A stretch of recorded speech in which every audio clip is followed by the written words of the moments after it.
Hello, my name is Olga and this is my channel about startups.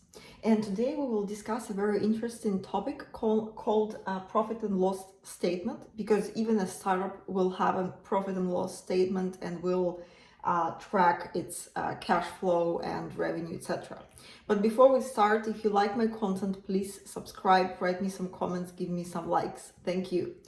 So, profit and loss statement, it can exist, it exists in every business. If you run a business, you need profit and loss statement. And it also exists in startups because at some point you need to track your revenue, your expenses, and your net income if you have some. And so we will discuss this statement. It's very simple, no worries. So first, and the most important thing for every business and startup is the revenue. How much money do you get from your clients? And I will use as an example my first startup. It was in the food tech industry, meal kit delivery startup. So we were delivering meal kits, its ingredients and the recipe that you can use to cook a very nice dish.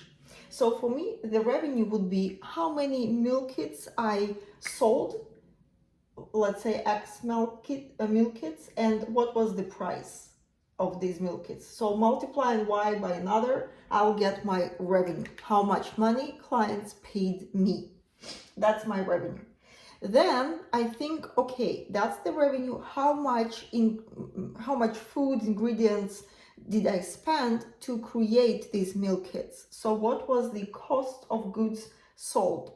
What I had to buy ingredients, food, and also I had to use labor to create meal kits. So all the cost of goods sold, these are the expenses that are directly connected to the production or used to produce my meal kits, my boxes of food.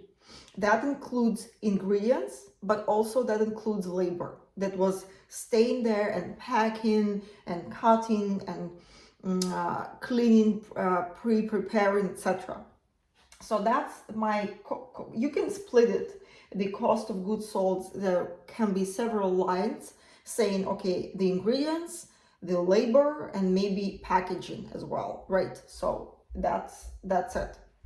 When I subtract one from the other, I get gross profit. That's the, not yet the profit, but it's the profit when I deducted all the costs connected directly to the production. And I get $50, let's imagine that.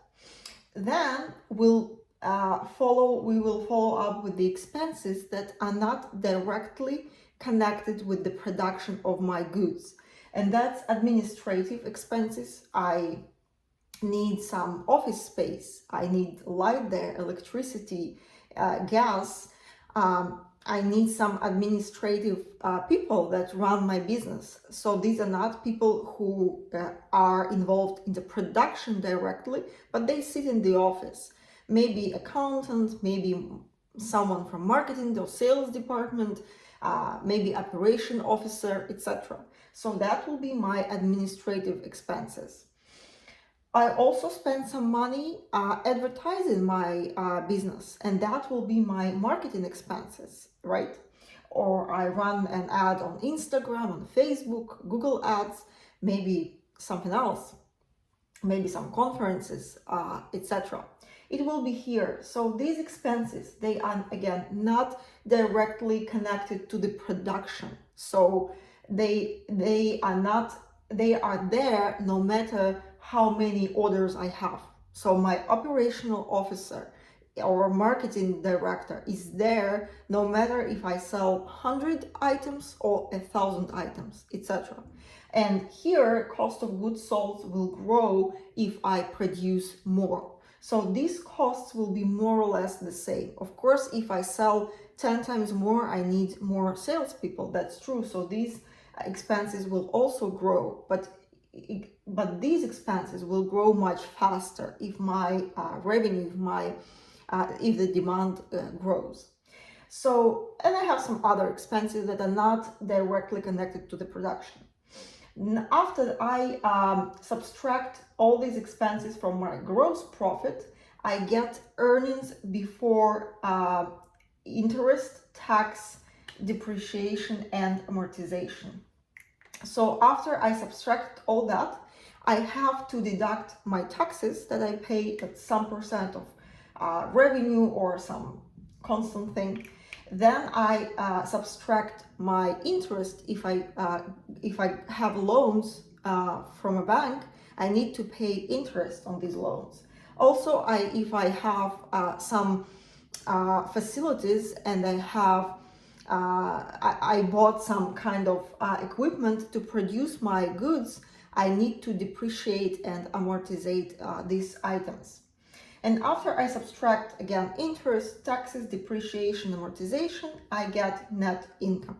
That's kind of a free cash that I have in my bank that I can either use to give dividends to my shareholders, or I can reinvest this money into revenue, into marketing, maybe hire more salespeople, etc. So that's profit and loss statement. Please write your comments and share this video. Thank you. Bye.